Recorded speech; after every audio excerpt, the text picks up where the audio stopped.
Hello and welcome back to History 014, and today it's quite a sad one. We're currently stood outside the former Yorkshireman Pub. As you can see, it's not in a good way. So the reason we're here is because yesterday Sheffield City Council announced that they had passed the plans for this to be demolished. It's called an emergency demolition, and that means that within the next few days this will be razed to the ground. Now, it's just a pub in the middle of Sheffield City Centre, I appreciate that, but this building, parts of it do date back to, I believe, 1796. So there is some history there, and unfortunately it's another historic building what Sheffield's going to lose. Now, this video isn't bashing Sheffield City Council, it's not criticising them. I know a lot of people have strong views, but I'm finding it a bit difficult to understand why this has been pulled down so hastily.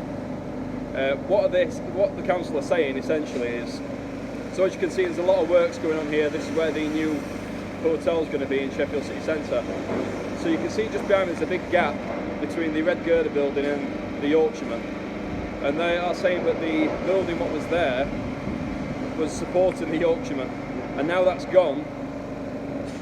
The structural integrity of the Yorkshireman Pub is non-existent, apparently. Now, I do appreciate that. That's not Sheffield City Council's fault at all. Things like this do happen. It's an old building. But I'm just going to give an example. It's a very different situation, but it just shows you what can be done if you want to save something. So in Manchester in 1974, I believe, there was a couple of buildings, the Wellington Pub I believe it was called, and it was in the way of the Manchester Arndale Centre which was being built. So instead of just flattening it, the council actually dug underneath it. They raised it up on this concrete raft by around 5 feet, which is incredible, and that made it fit in with the development. And then, if that wasn't enough, in 1998 they were redeveloping the area.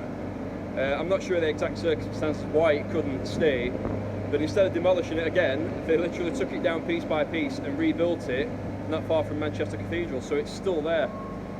Now, it's not in the same place, but do you know what I mean? It's, if you really want to save something, it is possible. That example there shows that it can be done. I mean, I'm sure that was a lot of hassle and a lot of money for Manchester City Council to undertake such a task, but that happened. So in the next few days this place will be no more. So we're just going to go and have a walk around now, and we're going to actually see what kind of state it's in, because apparently it's the wall on that side which is not deemed fit anymore. So I do believe we can have a little wander up here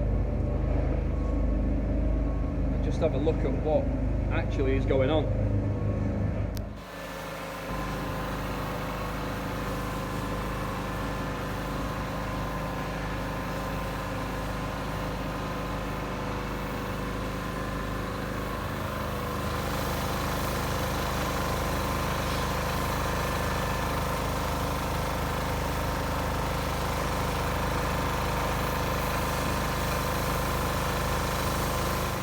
Now, as you've probably just seen, obviously that wall doesn't look in good condition, but I don't understand why, if the building next door was supposedly holding that up, I don't get why they can't build some kind of structure to hold it in place. Now, I'm no structural engineer. If there's anybody what is qualified in that region, let me know why they can't do it, but it just seems a bit silly that you demolish such a lovely building when I'm sure it could be easily rectified. So this is the Yorkshireman Pub. Sadly to be no more. I am expecting demolition crews to roll in some point this week. They've said that by the end of the week it should be well underway. And just as I'm leaving, I've just spotted if you look through that centre window at the top, you can just see a bit of daylight coming through. And that is the wall in question, which is apparently coming away. So it's quite obvious, but there is something wrong with the building. Sheffield City Council aren't lying, but I do believe that there's a lot more they can do to save this building.